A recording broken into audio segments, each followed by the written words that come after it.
अगर हम 2500 साल पुरानी एक विशाल पत्थर की नक्काशी को आज के समय से जोड़कर देखें तो नज़ारा कुछ ऐसा होगा। मतलब एक तरफ एक प्राचीन राजा की मूर्ति है जो बिल्कुल शांत है, स्थिर है। हाँ, और दूसरी तरफ आज के मध्य पूर्व के आसमान में रात के अंधेरे को चीरती हुई आधुनिक मिसाइलें। बिल्कुल, दिखने में तो ये दो बिल्कुल अलग दुनिया लगती हैं, है ना?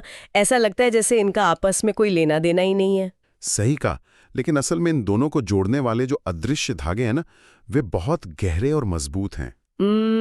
वही तो। हम अक्सर क्या करते हैं कि वर्तमान की जो ब्रेकिंग न्यूज़ है उसे सिर्फ आज के नज़रिए से देखते हैं और अतीत को पूरी तरह से नज़रअंदाज कर देते हैं। हाँ, जो कि एक बहुत बड़ी गलती है। बिल्कुल, बिना उस प्राचीन इतिहास को समझे आज आसमान में उड़ती हुई उन मिसाइलों का असली मतलब कभी समझ में आ ही नहीं सकता। तो चलिए आज की इस गहरी छानबीन में इसे थोड़ा विस्तार से समझते हैं। हमारा मकसद यही डिकोड करना है कि कैसे सदियों पुराने ऐतिहासिक आघात और एक प्राचीन पहचान आज के वैश्विक कूटनीतिक कदमों को आकार दे रहे हैं। हाँ, और इस सफर में हम बहुत कुछ खंगालने वाले हैं। बिल्कुल, प्राचीन अचमेनिद वास्तुकला से लेकर 1953 के तख्ता पलट, 1979 की क्रांति और आज के आधुनिक भू राजनीतिक तनावों तक हम सारी परतें खोलेंगे। लेकिन शुरुआत में ही एक बात स्पष्ट करना बहुत जरूरी है। हाँ बिल्कुल, मैं वही कहने वाली थी। हमारे पास मौजूद जो ऐतिहासिक दस्तावेज हैं उनमें कई संवेदनशील राजनीतिक और अंतर्राष्ट्रीय संघर्ष शामिल हैं, जैसे वामपंथी और दक्षिणपंथी विचारधाराओं का टकराव या फिर आज का इजराइल और ईरान विवाद। सही कहा। तो हमारा मकसद यहाँ किसी भी विचारधारा, देश या गुट का पक्ष लेना बिल्कुल नहीं है। हम पूरी तरह से निष्पक्ष होकर केवल उपलब्ध सामग्री और तथ्यों का विश्लेषण कर रहे हैं। क्योंकि जब हम इतने संवेदनशील विषयों पर बात करते हैं तो निष्पक्षता ही वो एकमात्र लेंस है जिससे धुंधली तस्वीर साफ होती है। इतिहास को किसी एक चश्मे से देखने पर अक्सर अहम कड़ियां छूट जाती हैं। एकदम सही। तो चलिए सबसे पहले शुरुआत करते हैं उसी 2500 साल पुरानी पत्थर की नक्काशी से। अचमेनिद साम्राज्य की वास्तुकला। हाँ, जब हम ईरान के प्राचीन इतिहास को देखते हैं तो दस्तावेजों में दो बेहद दिलचस्प और विरोधाभासी उदाहरण सामने आते हैं। एक तरफ साइरस द ग्रेट का मकबरा है जो पासरगाड़े में है। हाँ, और ये मकबरा अपनी सादगी के लिए जाना जाता है। मतलब बस एक साधारण सा पत्थर का ढांचा है। हालांकि कहते हैं कि अंदर कभी सोने का ताबूत हुआ करता था। लेकिन फिर हम पर्सेपोलिस को देखते हैं।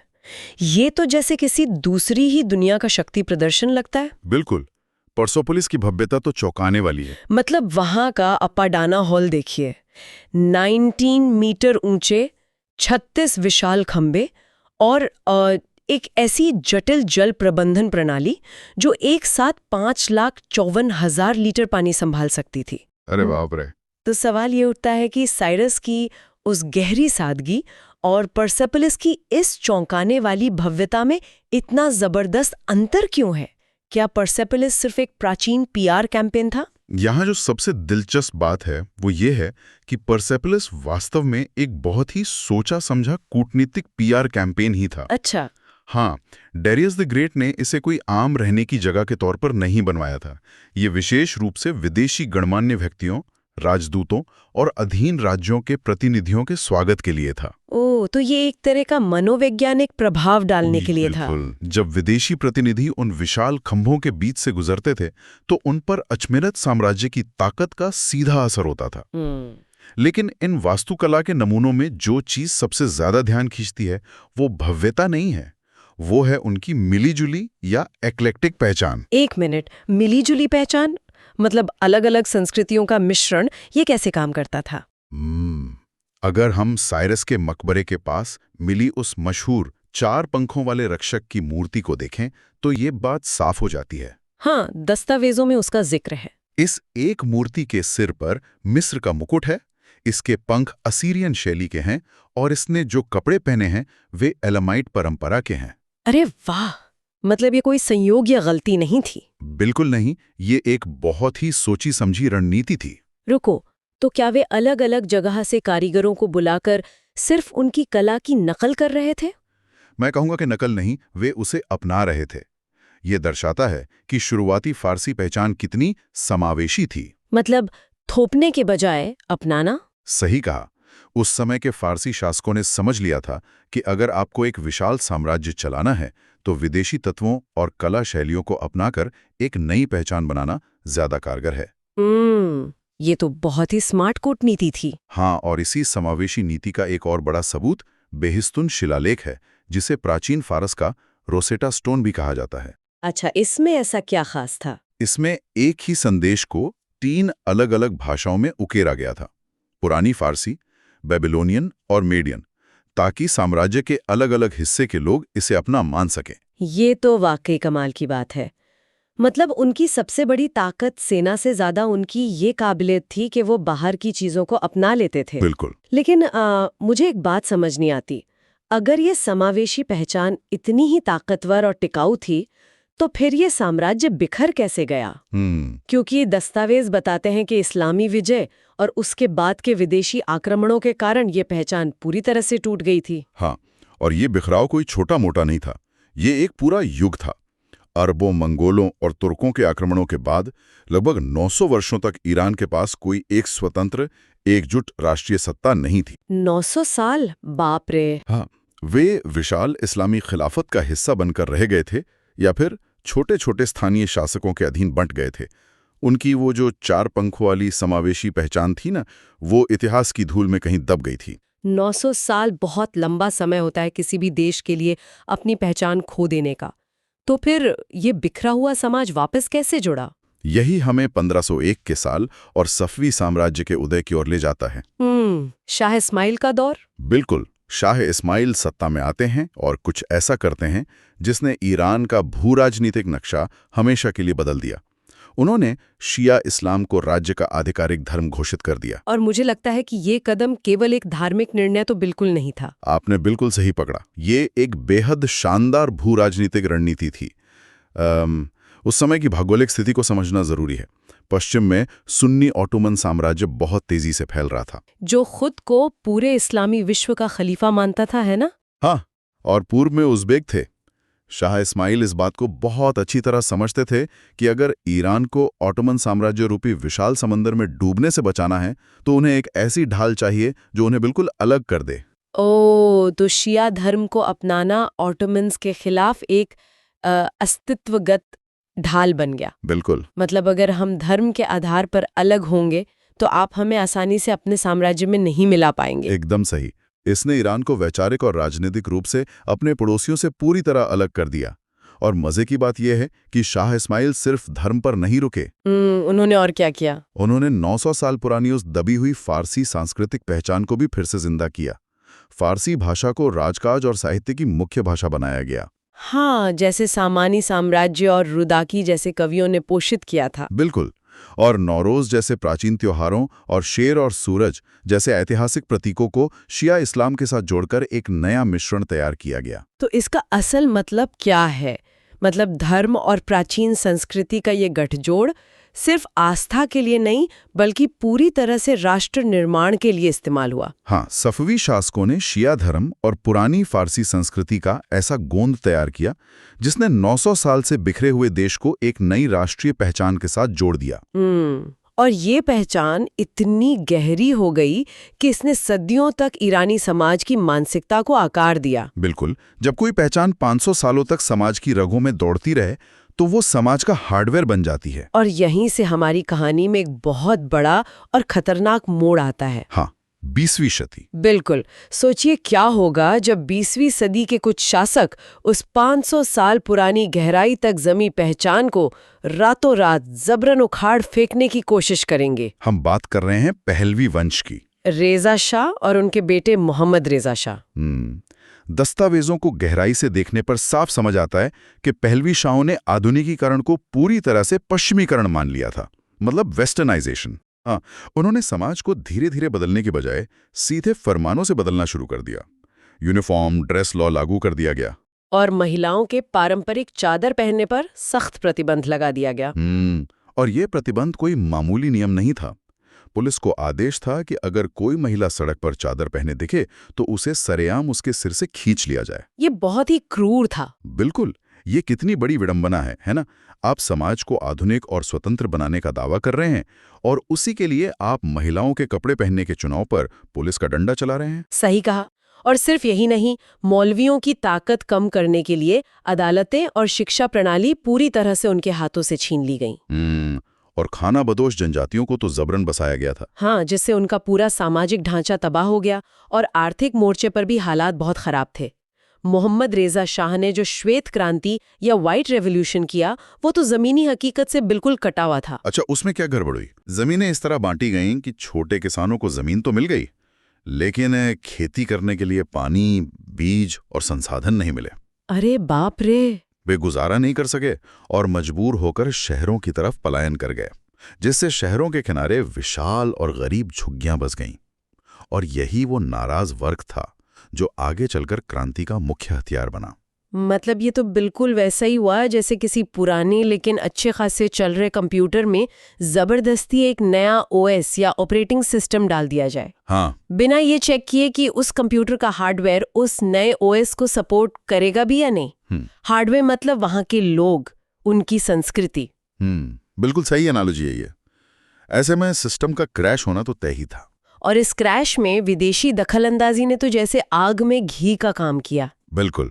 इस अहम सवाल पर गौर करना जरूरी है कि जब विदेशी ताकतों ने सीधा दखल दिया तो ईरानियों के मन में ये बात बैठ गई कि उनके शासक उनके अपने नहीं हैं। आप 1953 के तख्तापलट की बात कर रहे हैं ना? हाँ, ये एक ऐसा ऐतिहासिक घाव है जिसकी टीस आज भी वहां महसूस की जाती है। दस्तावेजों में इसे MI6 का ऑपरेशन बूट और CIA का ऑपरेशन अजैक्स कहा गया है, लेकिन असल में ये हुआ कैसे था? कहानी तेल से शुरू होती है। ईरान में ब्रिटिश नियंत्रण वाली AIOC तेल कंपनी थी, जिसे आज हम ब्रिटिश पेट्रोलियम या BP के नाम से जानते हैं। हाँ बिल्कुल।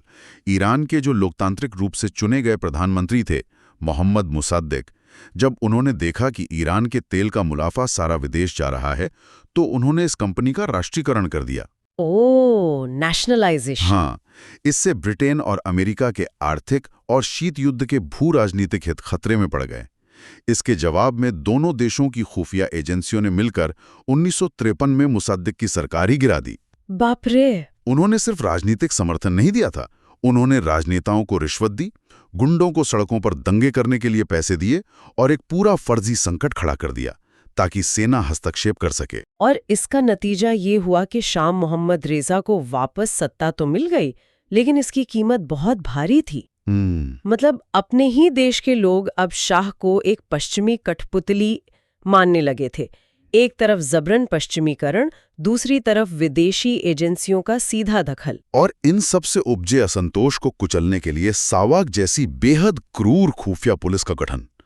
सावाक ने समाज में ऐसा खौफ पैदा किया कि लोग अपने पड़ोसियों तक से बात करने में डरने लगे।